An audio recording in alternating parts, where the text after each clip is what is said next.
The blueprint revisions for the downtown office complex covered my kitchen table. Red ink corrections marking structural modifications that would save the client $2 million in construction costs. I finished calculating the load-bearing adjustments for the 32nd floor, cross-referencing wind load specifications against the updated foundation design, when 3 sharp knocks echoed through my apartment. I'm Victoria Nash, and for the past 14 years, I've been a structural engineer specializing in high-rise construction. My consulting firm, Nash Engineering Solutions, has designed earthquake-resistant frameworks for buildings across the West Coast, including the 70-story tower that now dominated the city skyline 10 blocks from my apartment. But most people who knew me casually, including my landlord, thought I was just a tenant who worked from home doing computer stuff. The knocking continued, more insistent now. I glanced at the clock, 8:47 p.m. on a Tuesday evening. Not typical timing for maintenance issues or neighborly visits. I saved my work, closed the laptop, and walked to the front door. Through the peephole, I could see Harold Brennan, my landlord for the past 3 years, flanked by 2 men in dark suits who looked distinctly uncomfortable. Harold's usual rumpled appearance had been upgraded to what appeared to be a new jacket and tie, though the effect was somewhat undermined by his perpetually anxious expression. I opened the door, maintaining the polite but distant relationship we'd established since I'd moved into the Meridian Towers apartment complex. "Good evening, Harold. Is everything all right?" He shifted nervously, clearly rehearsing whatever speech he prepared. "Victoria, I need to discuss some changes to your lease agreement. May we come in?" The 2 men behind him said nothing, but their presence was obviously meant to convey authority or intimidation. I stepped aside to let them enter, curious about what had prompted this unusual evening visit. My apartment was spacious by city standards, 2 bedrooms, 2 bathrooms, with floor-to-ceiling windows overlooking the financial district. I'd chosen it specifically for the home office potential and the structural integrity of the building itself, having reviewed the original architectural plans before signing the lease. The rent was reasonable for the location, and Harold had been a hands-off landlord who generally avoided tenant interactions. "Can I offer anyone coffee or water?" I asked, gesturing toward the living room furniture. Harold declined, but one of his companions, a thin man with calculating eyes, surveyed my apartment with obvious assessment. He noted the expensive computer equipment, the engineering texts on the bookshelves, and the framed certificates from various professional organizations. "Victoria," Harold began, his voice carrying a forced confidence that didn't match his body language. "The real estate market has changed significantly since you signed your current lease. Property values in this area have increased dramatically." I nodded politely. Market appreciation was hardly news in a city where tech growth had been driving construction booms for years. My own projects had contributed to that growth, though Harold had no idea about the scope of my professional involvement in the district's development. "I understand market conditions can affect property values," I replied. "Is this about the lease renewal negotiations?" "I thought we weren't scheduled to discuss that until next month." The thin man stepped forward, clearly the source of Harold's newfound assertiveness. "I'm Gerald Hoffman from Hoffman Property Management.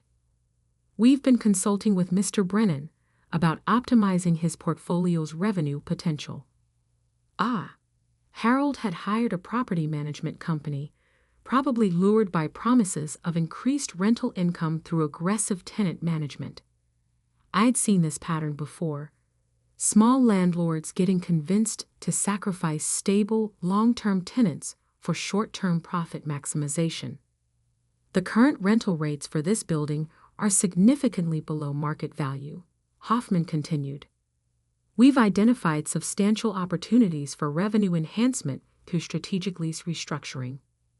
Translation: they wanted to force out existing tenants to justify massive rent increases for new ones. It was a common gentrification strategy, though typically implemented with more legal finesse than this evening's intimidation approach. Harold cleared his throat. "Victoria, your rent is increasing to $4,500 per month, effective immediately. If you can't agree to the new terms, we'll need you to vacate by tomorrow morning." I kept my expression neutral while processing the implications. My current rent was $1,500 monthly. They were proposing to triple it overnight. More significantly, they were attempting to implement this change outside normal lease procedures without proper notice or legal justification. "That's quite an increase," I said calmly. "May I see the legal documentation supporting this change?" Hoffman's smile had sharp edges. "Market conditions don't require extensive documentation. You can accept the new terms or find alternative housing. Given the current rental market, I doubt you'll find anything comparable at your previous rate." The second man, who'd remained silent until now, finally spoke. "We've brought security personnel to ensure a smooth transition if you choose the vacation option." Security personnel. They'd brought muscle to intimidate a tenant into accepting illegal rent increases. This was moving from aggressive property management into potential extortion territory. "I appreciate you coming by to discuss this," I said, maintaining my calm tone. "Before I respond, could you give me a few minutes to retrieve some paperwork from my files? I want to review my lease terms and legal options." Harold nodded eagerly, probably assuming I was preparing to negotiate or surrender. Hoffman checked his expensive watch with obvious impatience, while the security contractors positioned themselves near the door like they were preventing an escape attempt. I walked to my home office, closing the door behind me. The filing cabinet in the corner contained the usual tenant documents: lease agreements, rent receipts, correspondence with Harold about maintenance issues. But in the bottom drawer, secured in a fireproof document box, were papers that would fundamentally change the evening's dynamic. I'd purchased the Meridian Towers building 8 months ago through Cascade Holdings, one of several shell companies I used for real estate investments. The acquisition had been part of a larger portfolio purchase involving 6 properties across the downtown district, financed through my engineering firm's substantial profits from recent construction projects. Harold had been struggling with building maintenance costs and falling behind on property tax payments. When Cascade Holdings approached him with a generous offer, he'd accepted immediately, though the sale terms included a management agreement that allowed him to continue operating as landlord while we handled ownership responsibilities behind the scenes. The irony was that Harold had been paying rent to my company for months while simultaneously collecting rent from tenants who had no idea about the ownership change. He'd signed paperwork acknowledging Cascade Holdings as the new owner, but apparently hadn't connected that information to his tenant Victoria Nash's actual identity. I pulled out the deed, property transfer documents, and Harold's signed management agreement.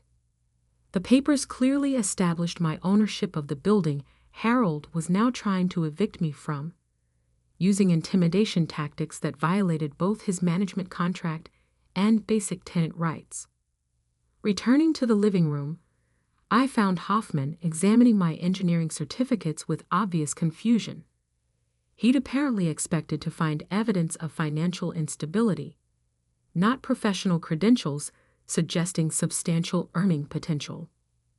"These are impressive qualifications," he said, gesturing toward my structural engineering license. "What exactly do you do for work?" "I design buildings," I replied simply, settling into my chair with the document folder. "Now, about this rent increase." Harold leaned forward eagerly. "Have you decided about the new terms?" "I've reviewed my legal position, and I have some concerns about your proposed changes. I opened the folder, placing the first document on the coffee table. This is the deed to the Meridian Towers building, filed with the county recorder's office 8 months ago. All three men leaned forward to examine the document. Harold's expression shifted from confident to confused as he read the property details. Hoffman's sharp smile faded as he processed the legal language. According to this deed, I continued, the building owner is Cascade Holdings LLC, which acquired the property from Harold Brennan in a transaction completed last March. Harold nodded slowly. Yes, that's correct. I sold to Cascade, but retained management responsibilities under a service agreement. Excellent. Then you'll recognize this document. I placed the management agreement on the table. Your contract with Cascade Holdings, specifying your duties as property manager and the limitations on your authority. Hoffman snatched up the agreement, scanning the text with growing alarm. The contract clearly outlined Harold's responsibilities and explicitly prohibited arbitrary rent increases without owner approval. Harold, I said gently, according to Section 12 of your management agreement, any rent adjustments require written approval from Cascade Holdings' authorized representative. Did you obtain that approval before tonight's visit? His face had gone pale. No, I thought. Hoffman said market conditions allowed. Market conditions don't override legal contracts, I continued. More importantly, Section 15 prohibits intimidation tactics against tenants, including threats of immediate eviction without proper legal notice. I placed the final document on the table. This is Cascade Holdings' Articles of Incorporation, filed with the state. You'll notice the authorized representative's signature matches mine. The silence that followed was profound. Harold stared at the documents, slowly connecting pieces he'd somehow missed despite signing them months earlier. Hoffman looked like he was calculating how quickly he could distance himself from the evening's activities. Your Cascade Holdings? Harold whispered. I'm the principal owner, yes, which makes me both your tenant and your boss, Harold. Though after tonight's performance, we need to discuss whether our management arrangement should continue. The security contractors had stepped back toward the door, clearly recognizing that their services were no longer required or welcome. Hoffman was examining his phone, probably searching for exit strategies that didn't involve legal liability. This is impossible, Hoffman protested. Property owners don't rent apartments in their own buildings. Why not? I wanted to live downtown near my work. This building met my requirements, and the apartment was vacant when I moved in. The fact that I later purchased the building doesn't invalidate my tenancy. I stood up, gathering the documents. Harold, your management contract included provisions for situations like this. Tomorrow morning, I'll need you to provide a written report explaining tonight's attempted rent increase and the rationale for bringing security personnel to intimidate a tenant. Victoria, I had no idea. That's precisely the problem. You had no idea who you were dealing with, what legal authority you actually possessed, or what consequences your actions might have. Hoffman finally found his voice. This whole situation is highly irregular. Property owners have rights that supersede tenant protections. Property owners have responsibilities that include following their own management contracts and respecting tenant rights, neither of which happened tonight. I walked to the window, looking out at the city skyline where several buildings bore my engineering signature. The irony of the evening wasn't lost on me. I designed earthquake-resistant structures that could withstand natural disasters, but apparently hadn't protected myself against landlord stupidity. Gentlemen, I think this meeting is concluded. Harold, please review our management agreement tonight and call me tomorrow morning to discuss how we prevent similar misunderstandings. Hoffman was already heading for the door, his property management services apparently no longer required. The security contractors followed without a word, probably relieved to escape what had become a legally complicated situation. Harold lingered, looking genuinely distressed. "Victoria, I'm sorry. Hoffman convinced me that aggressive management would maximize property values. I never intended to create problems for good tenants." "Harold, you've been managing this building for 3 years. In that time, have I ever been late with rent? Have I caused property damage or tenant complaints?" "No, never. You've been an ideal tenant. Then why would you risk losing me for a theoretical rent increase that might not even be sustainable in the current market?" He sat down heavily on my couch. "Because I've been struggling financially. The building maintenance costs, property taxes, insurance, it's been overwhelming. When Hoffman showed me revenue projections with higher rental rates, it seemed like the solution to all my problems. I understood his financial pressures better than he realized. The property acquisition paperwork had revealed Harold's debts, deferred maintenance issues, and mounting expenses that had motivated the sale. But attacking stable tenants wasn't the solution to building management challenges. "Harold, financial problems require sustainable solutions, not quick fixes that alienate tenants and potentially expose you to legal liability." Over the following hour, we discussed the building's actual financial situation.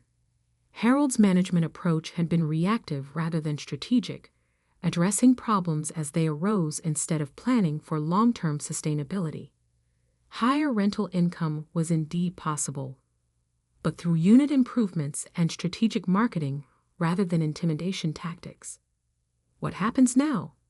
Harold asked as our conversation wound down. "Now you continue managing the building under our existing agreement, but with better understanding of your actual authority and responsibilities. Cascade Holdings will also provide additional resources for property improvements that justify gradual rent increases through normal lease renewal processes." And the Hoffman property management contract. I'd recommend terminating that immediately. Their approach creates legal liability without providing sustainable value. A week later, I sat in my apartment reviewing engineering plans while Harold knocked on my door again, this time alone, during normal business hours, and with a much more professional demeanor. "Victoria, I wanted to update you on the building improvements we discussed." I invited him in, noting his more relaxed appearance. The stress that had driven him to desperate measures seemed considerably reduced. "The property management contract with Hoffman has been terminated," he reported. "I've also scheduled consultations with contractors about the lobby renovation and elevator modernization projects." "Excellent. How are the other tenants responding to the improvement announcements?" "Very positively. Several have expressed interest in lease extensions once the upgrades are completed. No one's mentioned the awkward visit last week." I hadn't shared details about our unusual landlord-tenant-owner relationship with other building residents. Harold's learning experience didn't need to become neighborhood gossip. "Harold, I have a proposal that might interest you. Cascade Holdings has been considering property management expansion, and your building experience could be valuable for our other holdings." His eyes lit up with genuine interest. "What kind of expansion?" "We've acquired properties throughout the district that need experienced local management. The compensation would be significantly better than your current arrangement, and you'd have proper company support instead of operating independently." Over the next month, Harold transitioned from struggling individual landlord to regional property manager for Cascade Holdings' real estate portfolio. His intimate knowledge of building maintenance, combined with proper financial backing and legal support, transformed him into an effective property management professional.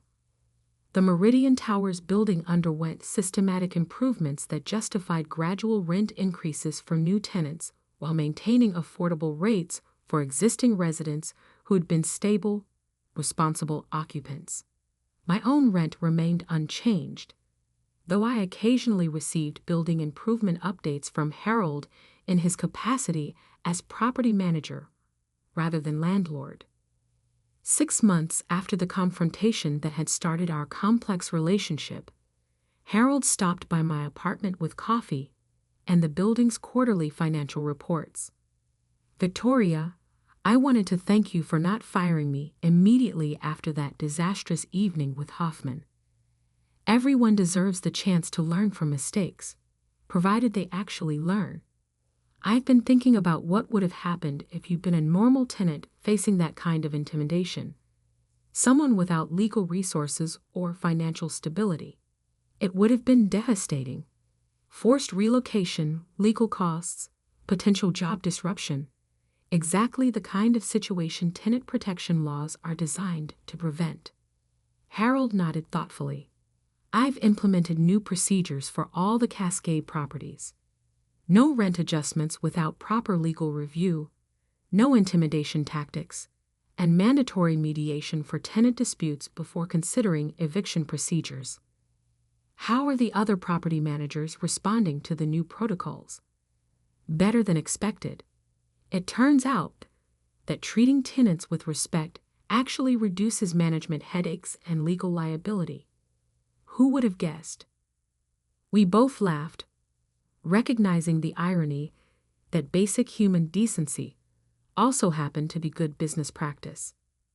A year after the incident, I was reviewing architectural plans for a new downtown development when Harold called with an unusual request.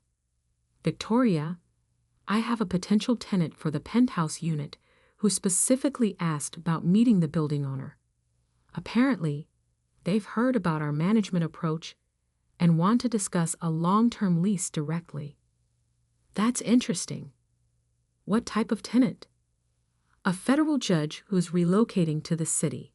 She's been dealing with landlord issues in her current location and wants assurance about building stability and management practices." I agreed to meet with Judge Patricia Connors, curious about her specific concerns. The conversation revealed that she'd been researching downtown properties and had identified Meridian Towers as having unusually stable management and satisfied tenants. "I've seen too many landlord-tenant conflicts in my courtroom," Judge Connors explained. "Properties with ethical management practices are increasingly rare, and I'm willing to pay premium rent for peace of mind." "What convinced you that this building met your requirements?" "Tenant reviews consistently mentioned respectful management, prompt maintenance response, and transparent communication. Several residents specifically noted that they'd never experienced intimidation or arbitrary policy changes." Harold beamed with pride. The transformation from desperate landlord to respected property manager had clearly exceeded his own expectations. "Judge Connors," I said, "you'll find that our management approach prioritizes long-term tenant satisfaction over short-term profit maximization. We've learned that stable, respected tenants create more value than aggressive rent extraction." That's refreshing to hear from a property owner. After Judge Connors signed a 5-year lease for the penthouse, Harold and I reflected on how dramatically our building's reputation had improved. "You know," Harold said, "that night when I showed up with Hoffman and those security guards was the worst mistake I've ever made as a landlord." "And the best learning experience?" "Absolutely. I went from treating tenants as profit sources to recognizing them as community members whose satisfaction directly affects property value." "Harold, would you be interested in speaking at the Property Management Association's annual conference? Your experience could help other landlords avoid similar mistakes." He looked genuinely surprised. "You think other property managers would be interested in my story?" I think they'd benefit from understanding how ethical management practices create sustainable profits while aggressive tactics create legal liability and tenant turnover. 6 months later, Harold delivered a presentation titled From Intimidation to Integration: Building Value Through Tenant Respect to over 300 property management professionals. The response was overwhelmingly positive, with several management companies requesting consulting services about implementing similar approaches. The presentation also caught attention from the City Council's Housing Committee, which invited Harold to participate in developing new landlord-tenant mediation programs designed to prevent aggressive eviction tactics. Victoria, Harold said after his first committee meeting, they want to use our building as a model for ethical property management practices. How do you feel about that level of public attention? Honestly, proud. 3 years ago, I was a struggling landlord making terrible decisions out of desperation. Now I'm helping develop policy solutions that protect both tenants and property owners. The committee work led to Harold being appointed to the city's Affordable Housing Task Force, where his combination of property management experience and tenant advocacy perspective provided valuable insight for policy development. It's ironic, he reflected during one of our quarterly building reviews. The night I tried to intimidate you into accepting illegal rent increases was the beginning of the most successful period of my career. Sometimes the biggest disasters become the most important learning opportunities. Though I still can't believe I brought security guards to threaten someone who owned the building. We both laughed, recognizing that the evening had been simultaneously Harold's worst decision and the catalyst for dramatic positive change in his professional approach and personal values. 2 years after our initial confrontation, Meridian Towers had become one of the city's most sought-after residential properties, with a waiting list for available units and rent rates that reflected quality rather than exploitation. Harold's management company had expanded to oversee 40 properties throughout the region, all operating under the ethical principles he developed through our unlikely partnership. Victoria, Harold said during our latest quarterly meeting, I have a confession. What's that? For the first 6 months after I learned you owned the building, I was terrified you were going to evict me as property manager. Why would I do that? Because I demonstrated such poor judgment and created legal liability for your company. I smiled, thinking about the journey we both traveled from that disastrous evening to our current successful collaboration. Harold, the best property managers are the ones who learn from mistakes, rather than repeating them.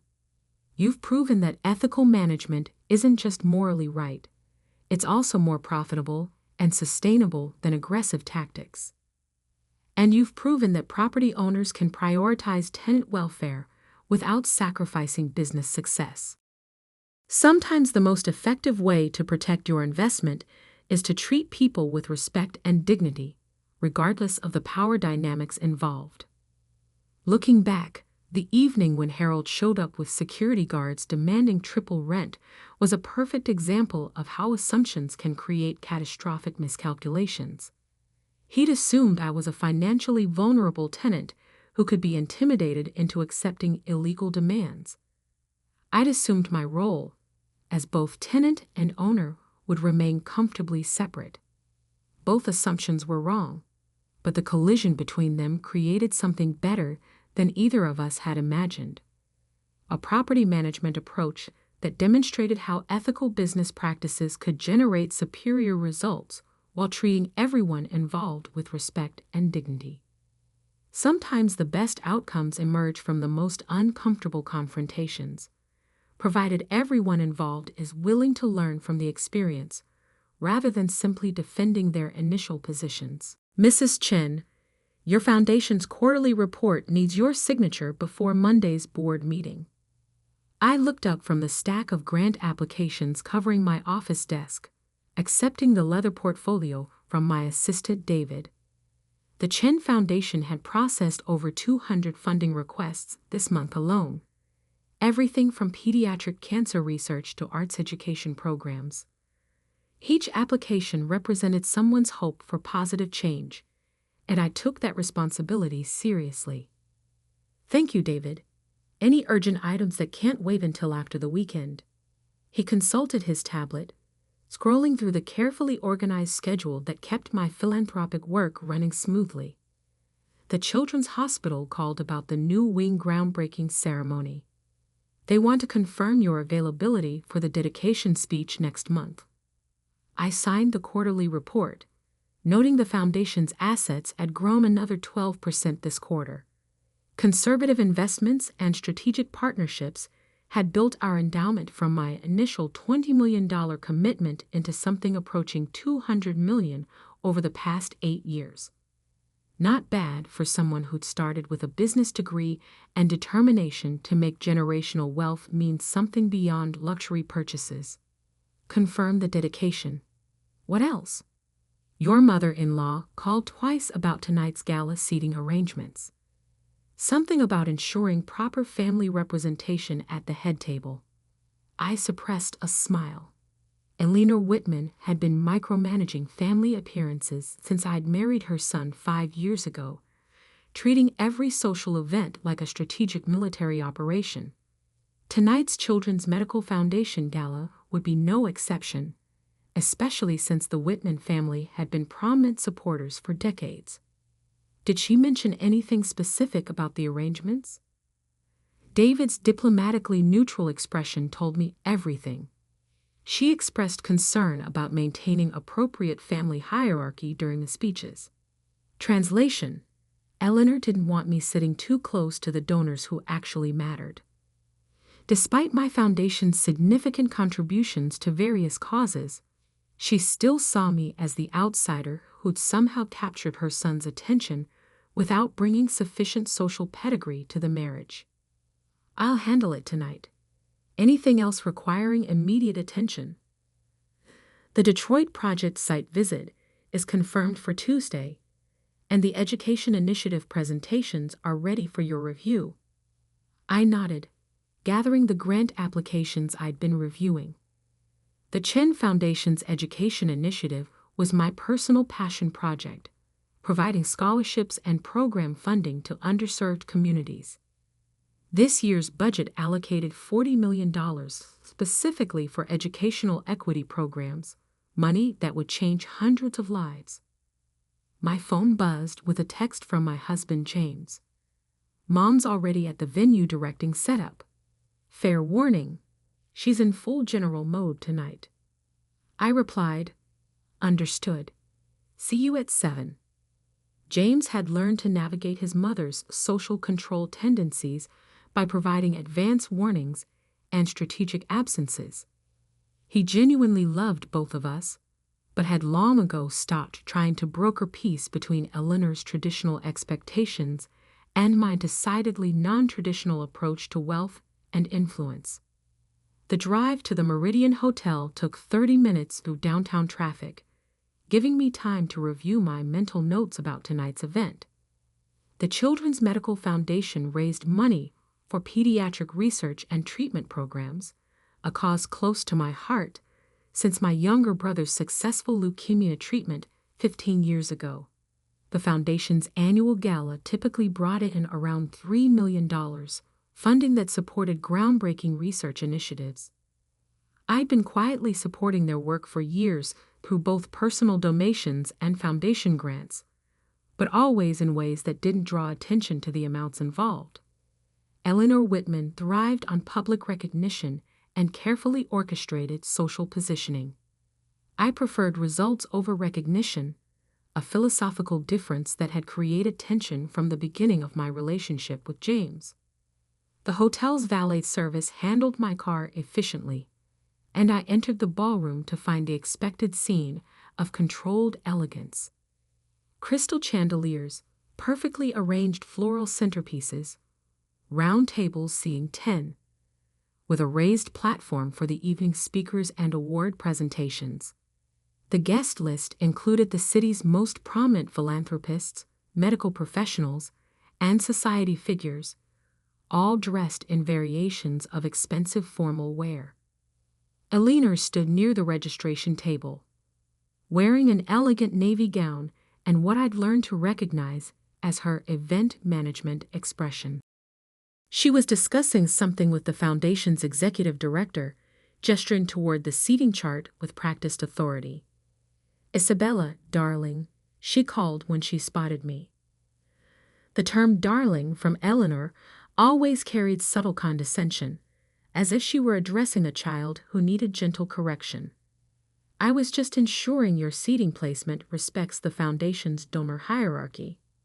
I approached with a warm smile, having learned that genuine pleasantness confused Eleanor more than defensive responses. "Good evening, Eleanor. The decorations look beautiful. I'm sure tonight will be very successful." "Yes. Well, success requires proper planning and appropriate recognition of long-standing supporters." She consulted her seating chart, making small marks with a gold pen. "I've placed you at table 12 with some lovely young couples. I thought you'd be more comfortable with people closer to your own social level." Table 12 was near the back of the room, strategically positioned to be barely visible from the main platform. Eleanor had effectively relegated me to the children's table, despite my foundation's substantial ongoing support for the organization. "That sounds perfect," I said calmly. "I'm sure I'll enjoy the conversation." James appeared beside me, handsome in his black tuxedo and clearly prepared to run interference if necessary. "Mom, Isabella, you both look wonderful. How are the final preparations going?" "Smoothly, thanks to proper advance planning," Eleanor replied, shooting me a meaningful look. "Though some people seem to think charitable work is just about writing checks, rather than understanding the social dynamics involved." The barb was subtle but clear. Eleanor believed I lacked sophistication in my approach to philanthropy, preferring direct action over the elaborate social rituals that sustained her peer group's charitable efforts. "Speaking of checks," James said carefully, "Isabella's foundation has been incredibly generous to pediatric research programs. I saw the quarterly reports, and the funding amounts are really impressive." Eleanor's smile tightened almost imperceptibly. She knew about my foundation, but had never inquired about specifics, preferring to assume it was a small-scale vanity project rather than acknowledge its actual scope and impact. "Of course, dear. New money often tries to make up for lack of heritage through excessive generosity." The comment landed like a slap, though delivered with Eleanor's trademark gracious tone. She just dismissed my family's hard-earned success as new money, while simultaneously criticizing the generosity that had helped fund medical breakthroughs saving children's lives. James tensed beside me, but I maintained my calm expression. "You're absolutely right, Eleanor. Heritage is important, though I find that combining traditional values with contemporary resources often produces the most meaningful results." Before she could respond, the foundation's executive director approached our group with obvious relief at finding Eleanor available for consultation. "Mrs. Whitman, we need your guidance on the auction presentation order. Should we lead with the research equipment or the scholarship fund?" Eleanor immediately turned her attention to event logistics, leaving James and me to find our assigned seats. As we walked through the ballroom, I noticed the careful social geography Eleanor had orchestrated.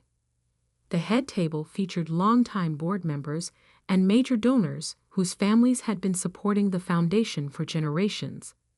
Tables 2 through 6 held prominent physicians, pharmaceutical executives, and established society figures. My table 12 was populated by younger professionals who probably donated in the hundreds rather than thousands. "I'm sorry about Mom," James said quietly as we reached our table. "She's been stressed about tonight's fundraising goals." "It's fine. I understand the pressure of event management." What I understood was that Eleanor saw me as a threat to her carefully maintained social hierarchy.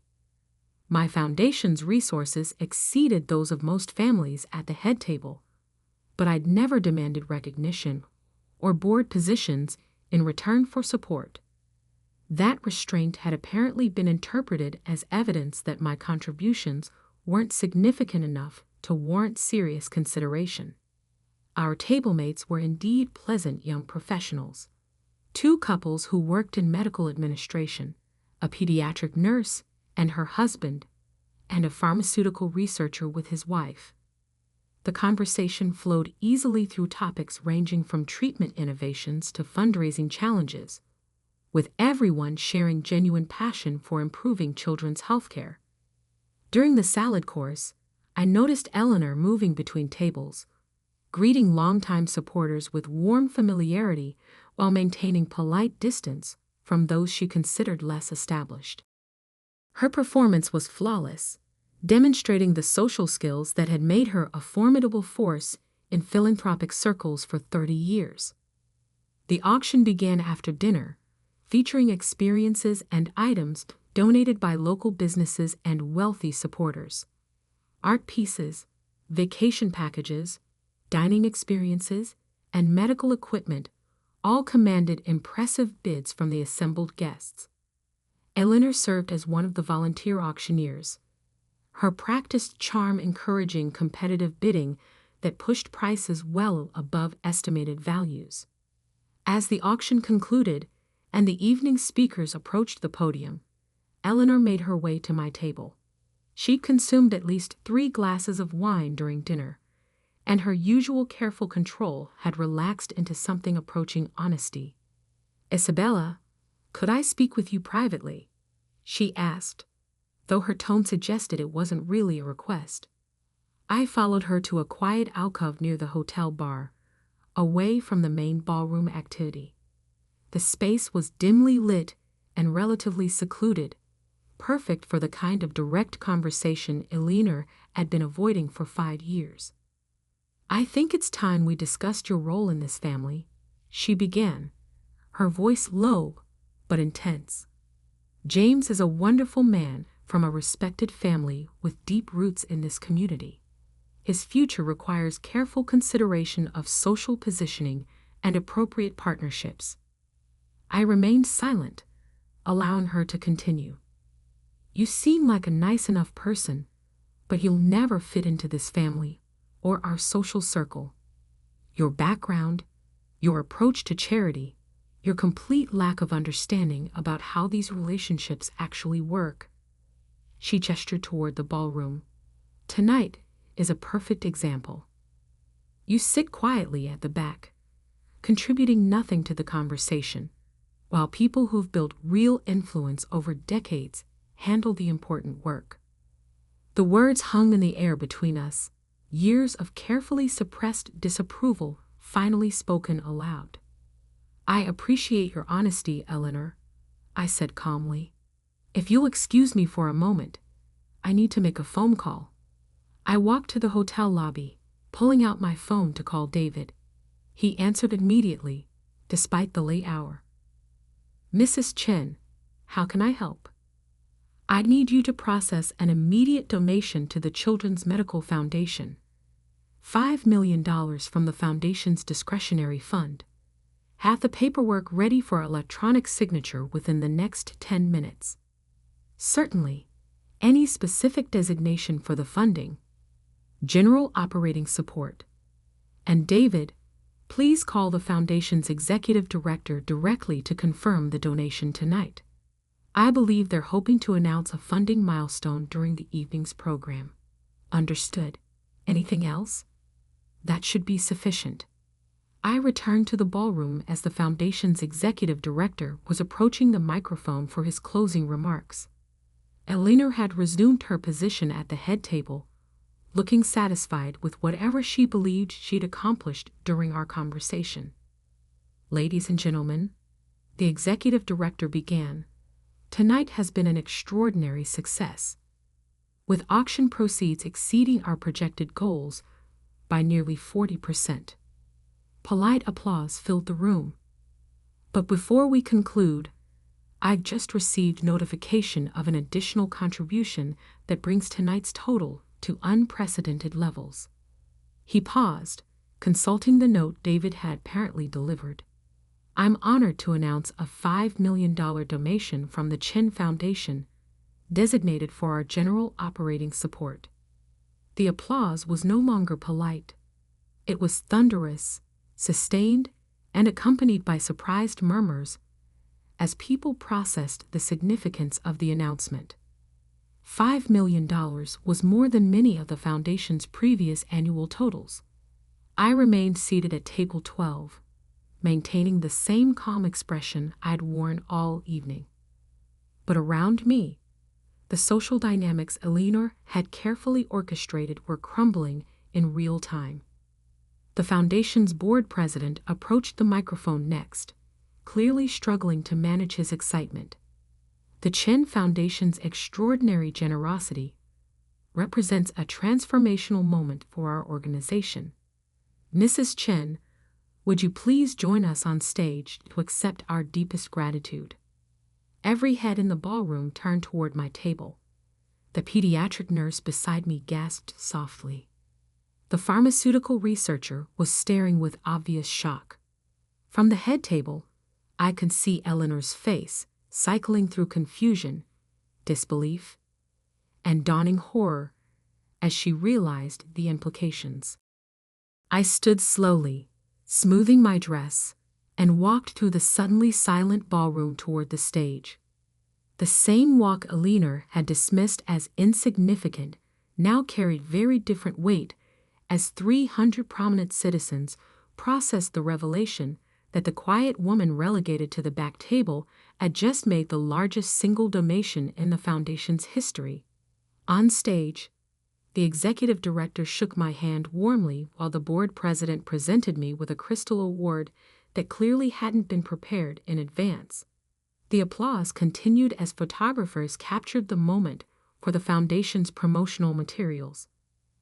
Mrs. Chen, the executive director said into the microphone, would you like to say a few words about the Chen Foundation's commitment to pediatric healthcare? I accepted the microphone, looking out over the crowd that was now paying very close attention to every word. Thank you for this recognition, though I want to emphasize that tonight's donation represents the collective work of our Foundation's entire team. The Chen Foundation was established to address critical gaps in healthcare access and research funding, particularly for underserved populations. I paused, noticing Eleanor's increasingly pale complexion. Over the past 8 years, we've allocated over $40 million specifically to pediatric research and treatment programs. Tonight's contribution continues that commitment, funding innovative research that will save children's lives for generations to come. The numbers were having their intended effect. $40 million plus tonight's $5 million represented more philanthropic impact than most of the families in attendance had achieved over decades of carefully managed social giving. The Foundation's education initiative has also provided scholarships to over 300 medical students from underrepresented communities, ensuring that the next generation of physicians reflects the diversity of patients they'll serve. I handed the microphone back to the executive director, accepted final congratulations from the board members, and returned to my table through sustained applause. The walk back revealed a completely transformed social landscape. People who'd ignored me all evening now watched with newfound respect. Conversations paused as I passed, with obvious recalculation of social hierarchies occurring in real time. James met me halfway, his expression showing pride, mixed with amazement.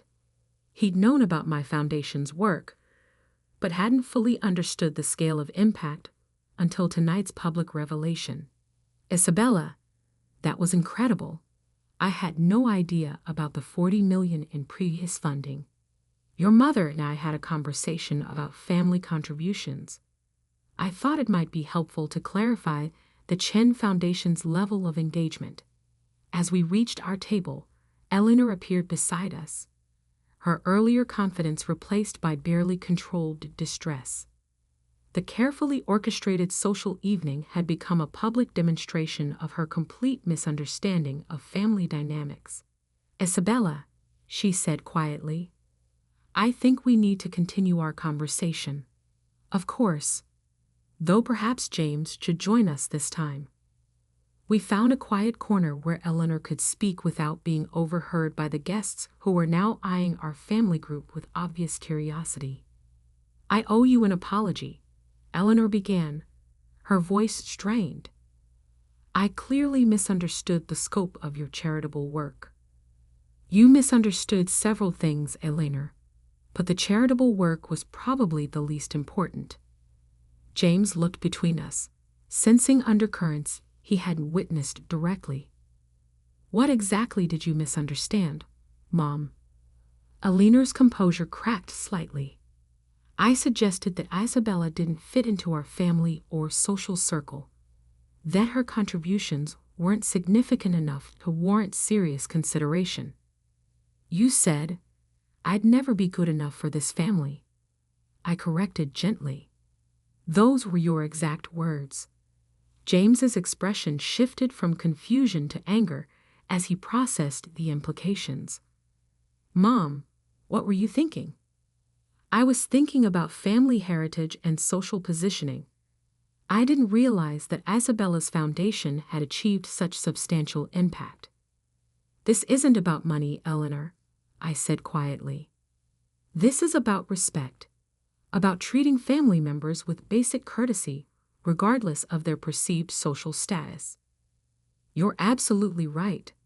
I've been unfair." The admission clearly cost her significant effort, but the evening's revelations had shattered her confidence in her own judgment. Over the following weeks, Eleanor's attitude underwent a dramatic transformation. She began asking informed questions about the Chin Foundation's work, attending board meetings as an observer, and introducing me to her social circle as my daughter-in-law who runs one of the city's most impactful philanthropic organizations. The shift was comprehensive and permanent. Within 3 months, she'd recommended me for positions on 2 hospital boards and a university foundation committee. Her friends, who'd previously treated me with polite dismissiveness, now sought my advice on their own charitable initiatives. But the most significant change was personal. Eleanor began treating me as an intellectual equal rather than a social project requiring correction. Our conversations moved from superficial pleasantries to substantive discussions about healthcare policy, education reform, and strategic philanthropy. 6 months after the gala, Eleanor and I were reviewing grant applications together in my foundation office, collaborating on a new initiative to fund medical research at the Children's Hospital. "I had been thinking about that night," she said, setting down a scholarship application, "about how wrong I was about everything." "You weren't wrong about everything, just about some important assumptions. I assumed that generosity required recognition, that impact required social positioning, that family status could be measured by how closely someone conformed to established patterns. I looked up from the research proposal I'd been reviewing, and now I realize that real influence comes from actual results, not social performance. That my daughter-in-law has accomplished more meaningful change in 8 years than I managed in 30. We've accomplished different things, Eleanor. Your social connections have opened doors that made our collaboration possible. Perhaps. But I spent decades focused on maintaining position while you built something that actually improves lives." The relationship between Eleanor and me had evolved into genuine partnership, built on mutual respect rather than social obligation. James often commented that family dinners had become more interesting once his mother and wife started sharing ideas instead of navigating carefully around unspoken tensions. A year after the charity gala, Eleanor approached me with a proposal that would have seemed impossible during our first difficult conversation. "I'd like to establish a legacy fund," she said over coffee in my office. "Something that combines the Whitman family's long-term community connections with the Chen Foundation's strategic approach to philanthropy." "What kind of focus did you have in mind?" "Healthcare access for underserved populations. I've been learning about treatment disparities, and I think our combined resources could address some critical gaps." We spent the next 3 months developing the Whitman Chin Health Equity Initiative, a $10 million fund that would provide both direct patient support and systemic healthcare improvements. Eleanor's social network provided political connections and community access, while my foundation's infrastructure handled program management and impact measurement. The initiative's launch event drew over 500 attendees, including elected officials, medical leaders, and philanthropic organizations from across the region. Eleanor's introductory speech highlighted the importance of combining traditional community engagement with innovative funding strategies. When she introduced me as her partner in developing the initiative, the applause was genuine rather than obligatory. The woman who'd once dismissed me as socially inadequate now presented me as an essential collaborator in addressing community challenges. "Mrs. Chen brings both strategic vision and operational excellence to this initiative," Eleanor told the audience. Her foundation's track record demonstrates that philanthropic resources can create lasting change when managed with proper accountability and community focus. Later that evening, as we watched guests mingle and discuss potential collaborations, Eleanor reflected on the transformation our relationship had undergone. "You know, I spent so many years protecting what I thought was important that I nearly missed recognizing what actually mattered." Which was, that family isn't about maintaining traditions or social positions. It's about supporting each other's efforts to contribute something meaningful to the world. I smiled, thinking about the journey we traveled from that first hostile conversation to our current partnership. Sometimes the best outcomes come from the most unexpected beginnings. Indeed. Though I still think you should have told me sooner about the foundation's scope. We could have been collaborating years earlier. I tried several times, but you weren't ready to hear it then. And now you ask questions instead of making assumptions. That makes all the difference. The Whitman Chin Health Equity Initiative has since expanded into a $50 million program that serves as a model for other communities. Eleanor and I co-chair the board, combining her decades of nonprofit governance experience with my strategic philanthropy background. But more importantly, we've built a relationship based on genuine respect and shared commitment to creating positive change. The mother-in-law, who once told me I'd never fit into her family, now introduces me as her most valued collaborator in making that family's legacy more meaningful than either of us could have achieved alone. Success isn't just about having resources. It's about using those resources in ways that create lasting positive impact and building relationships strong enough to multiply that impact over time. Sometimes that means making dramatic gestures at charity galas. More often, it means patiently demonstrating your values until others are ready to recognize and respect them. My phone buzzed with another vendor confirmation as I reviewed the final invoice details for tonight's event. Moonrise Manor had outdone themselves with the floral arrangements, exactly as I'd specified when I signed the contract 6 months ago. The crystal chandeliers cast perfect light across the reception hall, illuminating 300 guests who had no idea they were celebrating in a venue I owned through my hospitality investment portfolio. I'm Catherine Morrison, though most people here still think of me as little Katie, who used to follow her older siblings around. At 31, I spent the last 12 years building Morrison Hospitality Group from a single restaurant investment into a network of premium venues across 3 states.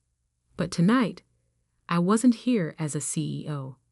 I was here as family, watching my cousin Derek marry his college sweetheart in what everyone assumed was just another expensive wedding venue. The irony wasn't lost on me. When Derek had called 8 months ago, panicked because his original venue had double booked, I'd quietly arranged for Moonrise Manor to have a last-minute cancellation.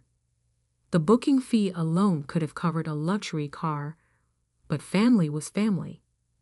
Even family that had spent years treating me like I was still the awkward teenager who chose business school over sorority life. Julia approached my table near the back, her champagne flute already half empty despite the reception starting only an hour ago. At 35, she perfected the art of looking elegant while radiating disapproval. Tonight's target seemed to be my choice to sit quietly, rather than mingle with her circle of pharmaceutical sales executives. "Katie," she said, settling into the chair beside me without invitation. "You look nice." The pause said everything. My simple black cocktail dress, understated jewelry, and practical heels clearly didn't meet her standards for a family celebration. Julia had always believed that success was measured by how much you spent on looking successful, a philosophy that worked well for someone married to a surgeon, but less well for building actual wealth. "Thank you," I replied, checking my phone as another message came in from my property manager.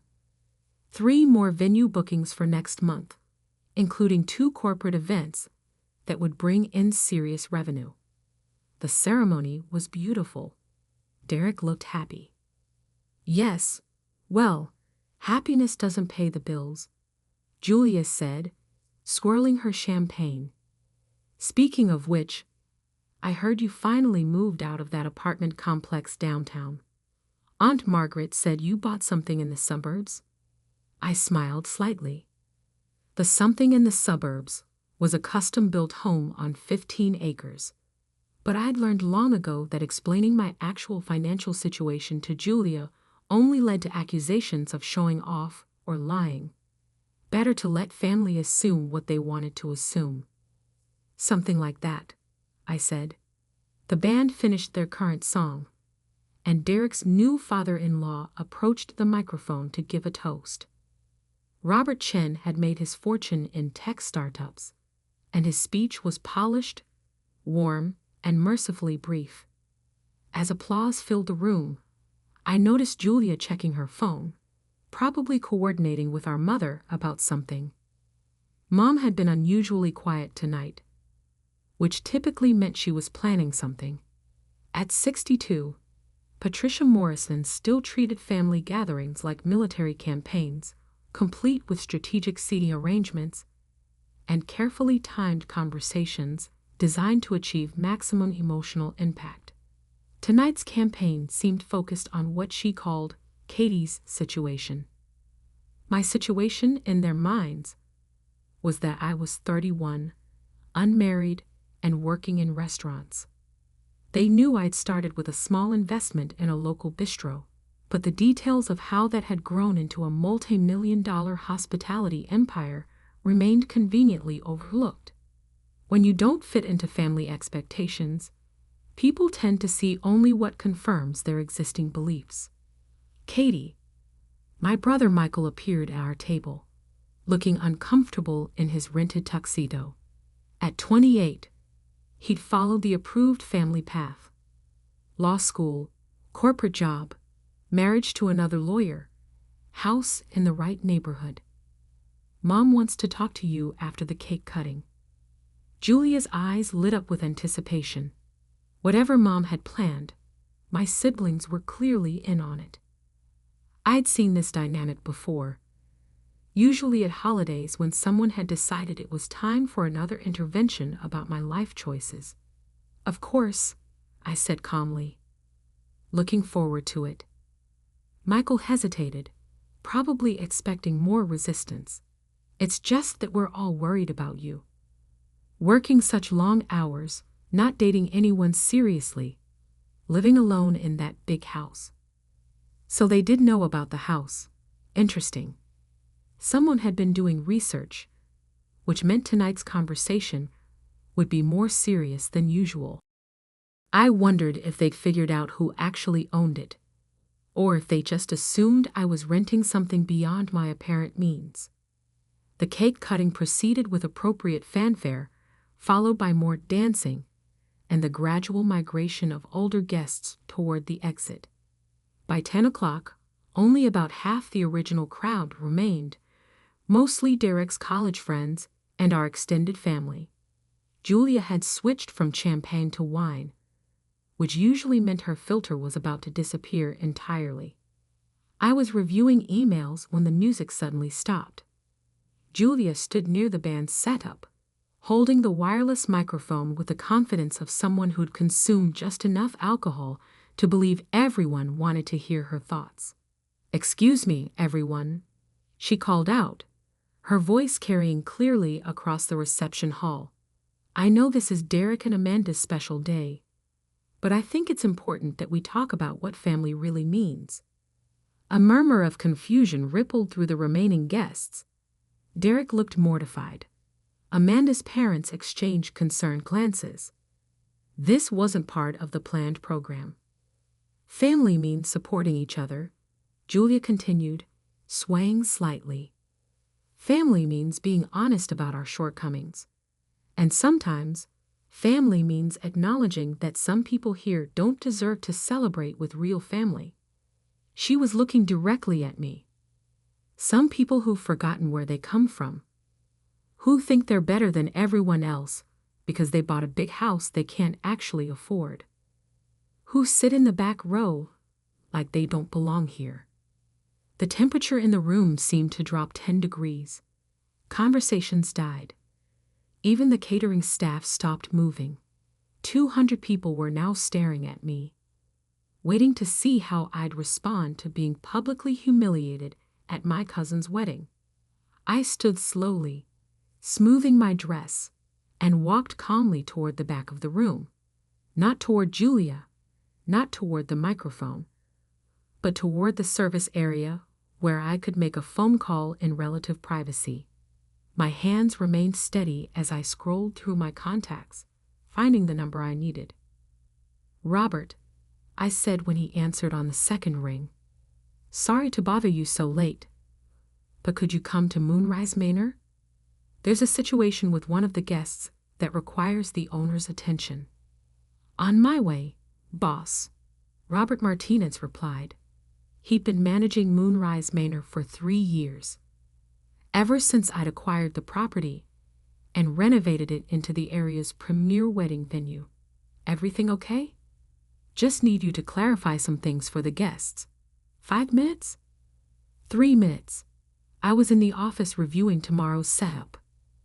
I ended the call and returned to my table, where Julia was now explaining to the crowd how disappointed our parents were in my life choices, how I'd wasted my education, how I was embarrassing the family name, how my selfish decisions affected everyone who cared about me. Mom had joined her near the microphone, nodding along with appropriate maternal concern. Michael stood nearby, ready to provide backup support.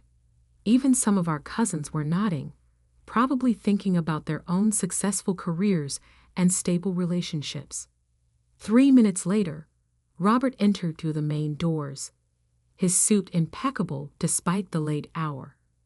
He surveyed the scene quickly, taking in Julia's impromptu speech and the awkward audience, then walked directly to me. "Ms. Morrison," he said, his voice carrying clearly across the now silent room. "I got here as quickly as I could. How can I help?" The effect was immediate and total.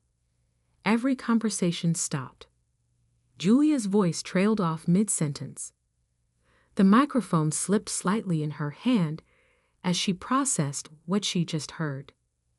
"Thank you for coming, Robert," I said, standing to greet him. "I was hoping you could clarify something for our guests about the venue policies." Of course, boss. What do you need? That second boss hit the room like a physical force. Julia's face went from flushed to pale in approximately 3 seconds.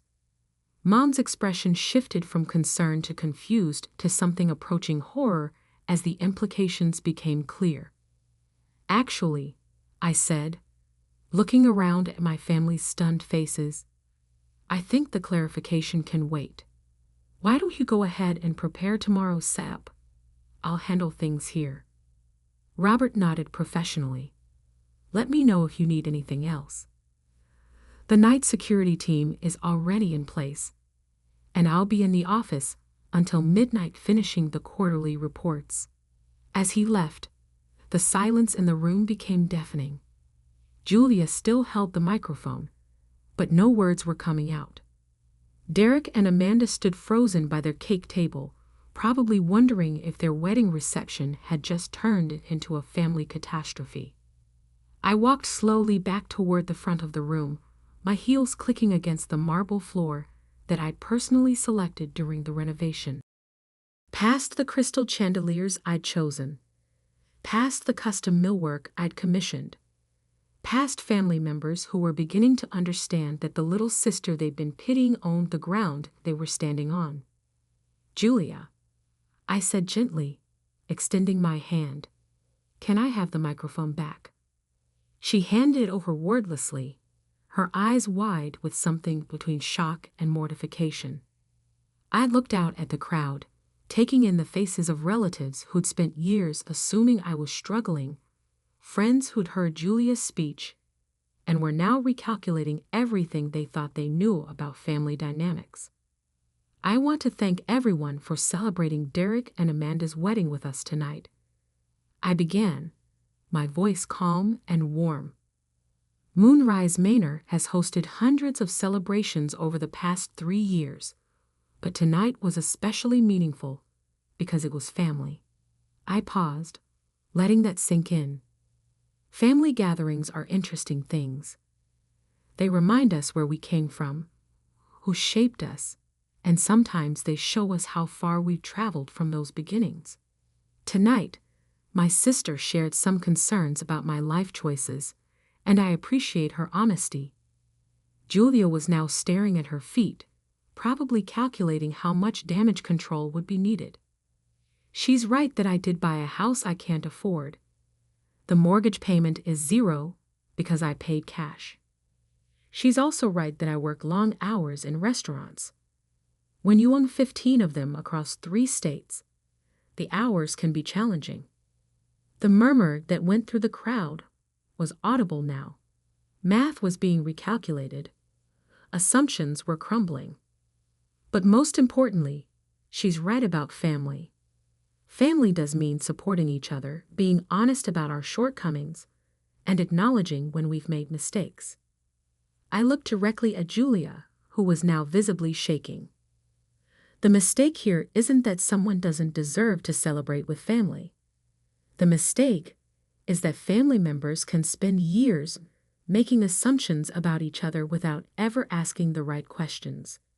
I handed the microphone back to the band leader and returned to my table. Around me, conversation slowly resumed, but the energy had completely shifted. Small groups formed as people processed what had just happened. Derek approached with Amanda, both looking concerned. Katie, Derek said quietly, I had no idea. About the venue, about your business. I'm so sorry about Julia. Don't apologize for your wedding, I smiled. This is your day. Julia and I can work things out later. Amanda squeezed my hand. For what it's worth, the venue is absolutely perfect. Robert and his team have been incredible to work with. After they left, I noticed Mom approaching slowly, her face showing the kind of careful calculation that meant she was trying to figure out how to salvage the situation. Michael followed a few steps behind, clearly uncomfortable. Katie, Mom said, settling into the chair beside me. We need to talk. I know. 15 restaurants. Really? 17. Actually, I just closed on 2 more properties last week. She absorbed this information, probably running through years of family conversations where she'd expressed concern about my career prospects. Why didn't you tell us? I considered several responses, all of them true, because you never asked, because you'd already decided what my life looked like, because every time I tried to share good news, someone changed the subject to when I was getting married, because I learned early that success makes some people uncomfortable. I said instead, it was easier to let you assume what you wanted to assume. Michael finally joined us, looking like he wanted to disappear entirely. I called the office this week, he said quietly, to check on some real estate investments. Morrison Hospitality Group came up in the search. I know. My assistant mentioned that someone with our last name had been asking questions. Your assistant said you were in Europe, finalizing acquisition deals. London and Paris, 2 boutique hotels that came on the market. I got back yesterday. The weight of their assumptions was becoming clear. While they'd been worrying about my financial stability, I'd been building an international portfolio. While they'd been planning interventions about my life choices, I'd been making decisions that affected hundreds of employees across multiple countries. Katie, Mom said carefully, I think we owe you an apology. You don't owe me anything, but you might want to think about how you talk to people before understanding their situations. Julia appeared at our table, having apparently worked up the courage to face the aftermath of her speech. Her earlier confidence had been replaced by something approaching devastation. Katie, I don't know what to say. You don't need to say anything tonight. This is Derek's wedding. Let's focus on that. But I humiliated you in front of everyone. You humiliated yourself, Julia. I'm fine. She sat down heavily, probably realizing that her public critique of my life had backfired spectacularly. The sister she'd been pitying was now revealed as the most successful person in the room, and everyone had witnessed the reversal. How long have you owned this place? 3 years. I bought it when the previous owners were struggling with debt. Robert's been managing it since then. And you arranged for Derek to book it? I may have influenced the availability. The reception was winding down now, with most guests having departed during the family drama. Derek and Amanda were saying goodbye to the remaining relatives, probably eager to escape to their honeymoon and leave the Morrison family dysfunction behind. As the evening ended, I found myself standing alone in the empty reception hall, watching the catering staff clean up under Robert's supervision. The crystal chandeliers still cast perfect light, the flowers still looked stunning, and the marble floor still gleamed. But the atmosphere had completely changed. My phone buzzed with a text from Derek. Thank you for everything. Tonight, the venue, and for handling Julia with more class than she deserved. Another message came in from my attorney, confirming that tomorrow's hotel acquisition in Chicago had been approved. $25 million for a boutique property that would anchor our Midwest expansion. The kind of deal that happened while family members were assuming I was struggling to pay rent. Robert approached as the last of the catering equipment was loaded onto trucks. Everything secure for the night, boss. Tomorrow's wedding setup starts at 8. Thanks, Robert. Any issues with tonight's guests? He smiled diplomatically. Nothing we haven't handled before. Family dynamics can be complicated. That's one way to put it.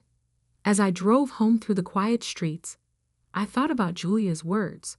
Some people don't deserve to celebrate with real family. She'd been right, in a way.